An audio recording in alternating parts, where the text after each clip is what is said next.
কাউকে আপনার স্বাধীনতা সারেন্ডারের মধ্যে আমাদের থাকতে দিলেন না, তাদের কাছে সারেন্ডার করলো না, করলো হইলে তোর অরোরা। অরোরা কি? অরোরার কাছে কেন স্বাধীনতা? আপনি তারা কেন আপনার সারেন্ডার করবে?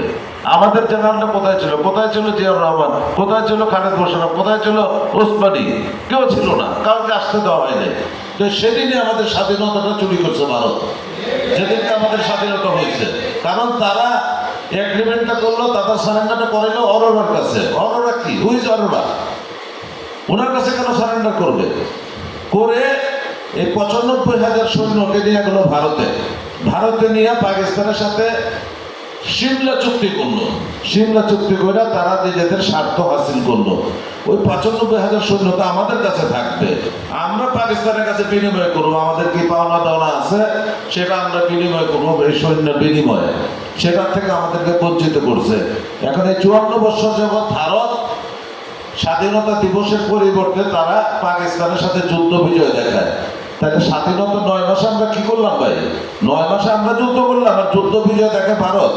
তো এই জিনিসগুলি আমাদেরকে জানতে দেওয়া হয়নি।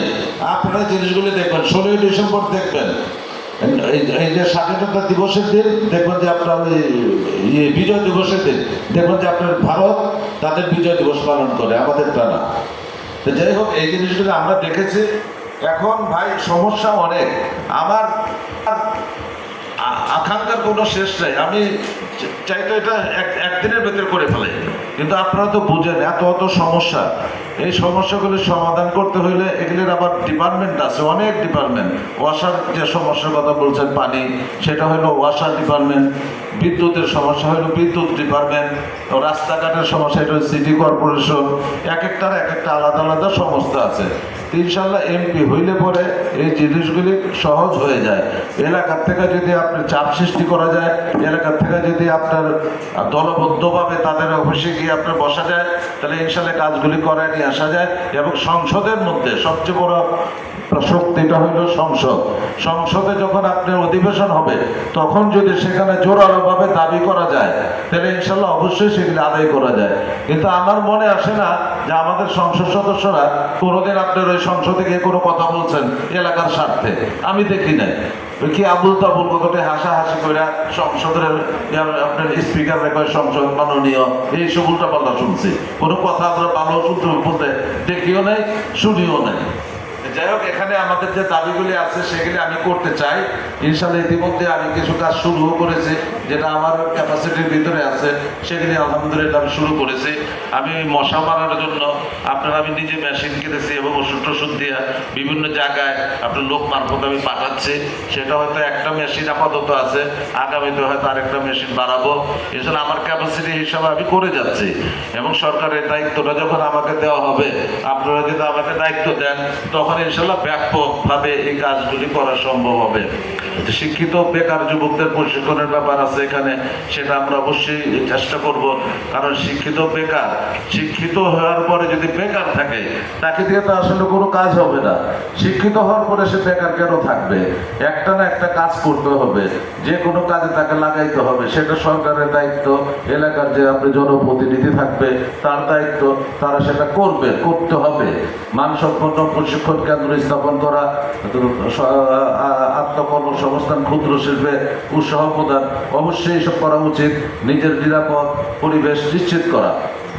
নিরাপত্তা, আমাদের এখানে নিরাপত্তার অনেক সমস্যা আছে, বিশেষ করে আমাদের মা বোনদের নিরাপত্তা নাই। এটা নিয়ে অনেকে আবার অনেক রকম ব্যঙ্গ করে কথা বলেন যে জামাত ইসলাম আসলে নাকি মা বোনদের নিরাপত্তা থাকবে না।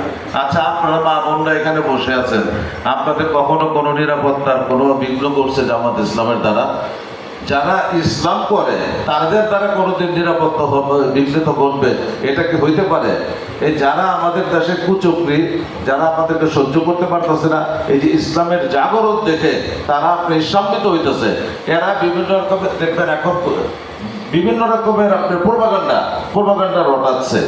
আগামীতে এই প্রোপাগান্ডার মাত্রাটা একটু বাড়বে।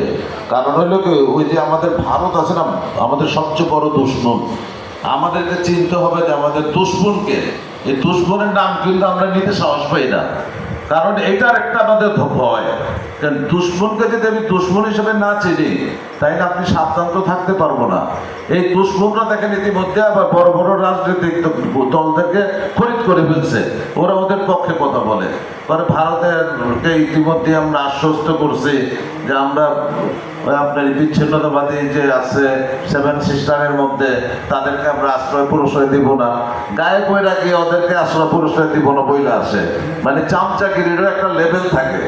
আর আমাদের কাছে পানি দিয়ে ডুবে দেয়, সেই ব্যাপারে তারা বলে না যে আপনারা পানি দিয়ে কোনো ডুবে দেন, আমাদের কোনো হঠাৎ বর্ডার বন্ধ করে দেন, এগুলি তারা বলার সাহস পায় না। এই তাদের মনোবল তো তাদের এই